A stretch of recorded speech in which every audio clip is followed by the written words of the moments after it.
여러분, 우리 이 모임이 뭐죠? Plan to See Diary. 여러분, Plan to C가 뭔지 알아요? 이 제목 그냥 지은 줄 아세요? 이게 왜 잘 지은 거냐 하면 Plan to See 1, 2, 3 딱 맞아 들어갑니다. 뭐냐면 doing 하려면 뭔가를 해내려면 뭐가 필요해요? 끈기, 과제지속력, 감정, 이게 필요한 거예요. doing 하려면. 그다음 플랜을 해야 되잖아요. 아, 내가 뭘 해야 되고 예측해야 되지, 판단해야지. 가만히 있어봐. 내가 이걸 해결하려면 이런 플랜을 해서 이런 계획을 세우면 되겠다. 이게 전략을 하고 이게 플랜이에요. 그거 하려면 뭐가 필요해요? 3번이 필요한 거예요. 그 다음에 내가 잘하고 있는지 먼저 C 확인해 봐야 되잖아. 잘하고 봐야 되잖아. 뭐에 대한 거예요? Self-referential processing이래요. 그럼 내가 이렇게 가고 있구나. 내가 이건 해냈고 못 해냈구나. 지속적인 피드백 주는 거, 그게 C예요. 그럼 여러분 플랜 투 C 하려면 뭘 키워야 되겠어요? MPFC. 그래서 가장 중요한 게 이거예요. 이게 뭐냐면 지난 10여 년간 최신 뇌과학 논문 150여 편을 정리해 놓은 겁니다. 과제 지속력, 시작하면 끝까지 가는 거예요. 쟤는 시작을 하면 끝장을 봐, 뭐 이런 거예요. 소설책 읽기 시작하면 좀 재미없어도 끝까지 읽어. 영화 보기 시작하면 좀 재미없어도 끝까지 봐. 안 보면 왠지 찝찝해. 이게 과제 지속력이에요. 그래서 한 번 시작하면 쭉 나가는 거. 과제 지속력. 두 번째는 끈기. 시도했는데 뭐가 좀 안 돼. 수학 문제 풀었는데 좀 안 돼. 잘 안 되잖아요. 근데 다시 해보기. 안 돼도 또 해보기. 또 시도하고. 10번 찍어 안 넘어가는 놈은 없다. 이게 끈기예요. 그 다음에 집중력은 뭐냐면 집중하는 힘이에요. 그야말로 어떤 일을 내가 해낼 때 그 대상에 나의 에너지, 나의 어텐션, 주의력이라든지 나의 능력을 이렇게 포커싱 콱 쏟아붓는 능력. 그래서 이 집중력은 예컨대 운동선수가 경기를 잘하는 능력이라든지 학생이 시험 잘 보는 능력과 직결됩니다.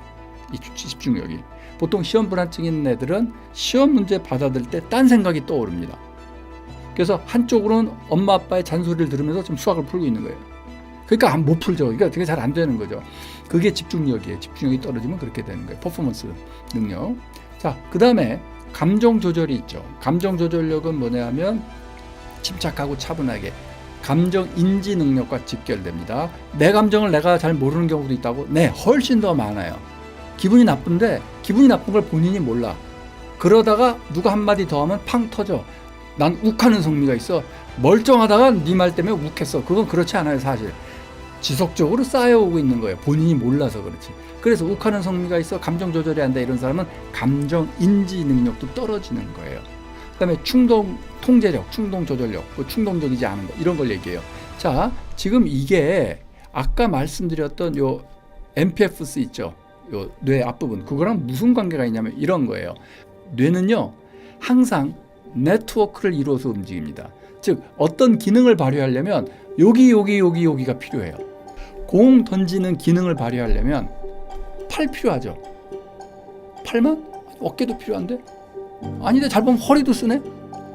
잘 보니까 엄지발가락 근육까지 있어. 엄지발가락 근육까지 쓰고 온몸을 써야 공 던지기 하나가 일어나요. MPFC가 왜 중요하냐? 그 모든 네트워크에 다 들어가 있어요. 즉 무슨 얘기냐면 들어가 있을 뿐만 아니라 그 MPFC가 거의 중심 허브예요. 중심축이에요. 그러면 이 기능을 내가 다 높이고 싶어. 그럼 어떻게 해야 될까요? MPFC를 강화시키는 거예요. 그러면 이 네트워크가 다 좋아져요. 이거는 다 입증이 된 거예요. 두 번째 보세요. 셀프, 나에 대한 정보 처리. 이거 굉장히 뇌과학적으로는 굉장히 중요한 개념이에요. 왜냐하면 보통 우리 뇌는 외부, 바깥, 환경, 사물에 대한 정보 처리합니다. 그런데 자신에 대한 정보 처리하면 어떻게 돼요? 내 어텐션, 내 주의가 나로 와야 돼요. 나 지금 뭐 하고 있지? 이걸로 와야 돼요. 굉장히 다른 네트워크가 사용됩니다. 그걸 뇌과학 용어로 Self-referential processing, 자기 참조 과정이라고 그래요. 나는 누구인가? 여러분 MPFC 활성화되는 거예요. 이게 자기 참조 과정이에요. 근데 셀프에 대한, 나 자신에 대한 정보 처리를 할 때 가동되는 그 네트워크랑 거의 비슷한데 살짝 달라. 그게 뭐냐면 타인에 대한 정보 처리예요. 특히 지금 저 사람은 무슨 생각하고 있지? 타인에 대한 감정, 의도 파악, 이거 굉장히 중요하죠. 그거 할 때도 아까 셀프에 대한 정보 처리할 때는 거의 같은. 그러니까 놀랍게도 타인에 대한 정보 처리와 내 자신에 대한 정보 처리는 그냥 같은 부위다 이렇게 해도 크게 틀리지 않아요. 그렇기 때문에 아까 자기 존중하면 타인 존중된다. 같은 부위예요. 그리고 중요한 게 뭐냐면 그 셀프와 아더에 대한 정보 처리를 긍정적으로 하는 것. 이게 굉장히 중요합니다. 이게 마음 근력 훈련의 큰 파트입니다.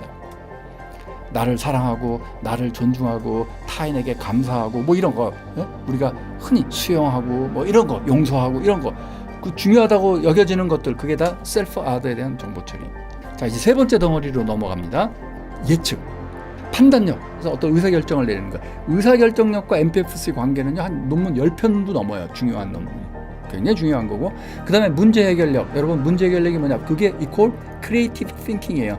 창의적 사고예요. 주어진 상황에서 최적의 솔루션즈, optimal solutions, the answer, 하나의 정답이 아니라 솔루션즈는 항상 복수. 그 중에 뭐가 더 최적이냐? 맥락에 따라 달라요. 그래서 주어진 상황에서 이 문제를 풀기 위해서 내가 어떤 리소스를 갖고 어떻게 오가나이즈, 조직을 해서 어떤 솔루션을 내가 내놓을 수 있는가. 이게 인간 능력의, 어떤 일을 해내는 능력의 핵심인데, 이 창의성, 이 문제 해결력, 어떤 네트워크? MPFC. 이걸 갖고 이 세 덩어리가 이루어집니다. 이 첫 번째 덩어리가 뭐예요? 이 첫 번째 덩어리가 아까 말씀드렸던 자기조절력. 두 번째 덩어리가 뭐예요? 대인관계력. 세 번째 덩어리가 뭐예요? 자기동기력. 이 마음 근력, 이 1, 2, 3을 다 높이는 유일한 출입구가 뭐냐? 일로 들어가면 되겠다. 훈련을 이걸 해야 되겠다. 뭐냐면 자신과 타인에 대한 정보 처리를 이용하는 거예요. 그게 명상이에요. 명상이 다른 게 아니에요. 2번을 제대로 하겠다. 그래서 1, 2, 3을 다 하겠다는 거예요. 자, 이걸 할 때 여러분, 명상 또는 마음 근력 훈련의 관점에서 어떤 마음으로 어떻게 하는 게 좋을지를 하나만 말씀을 드릴게요. 플랜을 해요. 그러면 날짜가 있고 계획을 세울 수 있죠. 그 다음에 do 해요. 한 건 했다, 안 한 건 못했다, 뭐 이렇게 표시를 하겠죠. 그 다음에 see 해요. 그 다음에 내가 이거 했네 못했네 뭐 이렇게 봐요. 자, 여기서 제일 중요한 게 뭘까요? 질문을 바꿔보면 이거 왜 할까요? 이거 하는 목적이 뭘까요? C가 맞습니다. 왜냐하면 플랜 do는 다이어리 없어도 할 수 있는 겁니다. 또는 다이어리 없이도 우리가 늘 하는 겁니다. C, 돌이켜보기, 알아차림, 이걸 못해요. 그래서 다이어리가 필요한 거예요. 내가 뭘 플랜했고 뭘 했네를 왜 적어요? 플랜도 다이어리 왜 적어요? C 하려고 적는 거예요. 근데 많은 분들이 이 다이어리 적다 보면 플랜하고 do하고 했네 못했네 플랜하고 do하고 이러고 그냥 C의 과정을 생략하거나 잘 안 하거나 그래요. 쭉 계속 지켜볼 수 있어야 돼요. 플랜하지 않은 건데도 나에게 벌어졌던 일도 쓰세요. 그게 일종의 감정일기예요. 감정은 원래 우리가 플랜을 안 하거든요. 그래야 뭘 할 수 있어요? C를 할 수 있어요. 피드백이 돼요. 이제 피드백이 잡히면 뭐가 되냐면요, 내 플랜이 보다 단단해지고 내 플랜이 보다 합리적이 되고 내 플랜이 전발 보다 더 말이 되고 전략적일 수도 있고 목표 지향적이게 되고 더 단단해져요. 이 돌이켜보기가 돼야 두가 더 단단해져요. 왜냐하면 동시에 두 개를 바라봐야 돼요. 하나는 그 과제를 바라보는 힘이고, 그 다음에 이 과제를 하고 있는 나를 알아차리는 힘이에요. 그래야 과제 지속력이 발휘가 돼요. 지금 내가 집중하고 있구나. 내가 지금 주의가 튕겨져 나가 있구나. 내가 이 일을 지금 지겨워하고 있구나. 내가 이 일 하다 보니 불안감이 올라오는구나. 이걸 지속적으로 알아차려야 내가 나를 조절해 가면서 계속 지속적으로 끈기 있게 일할 수가 있게 돼요.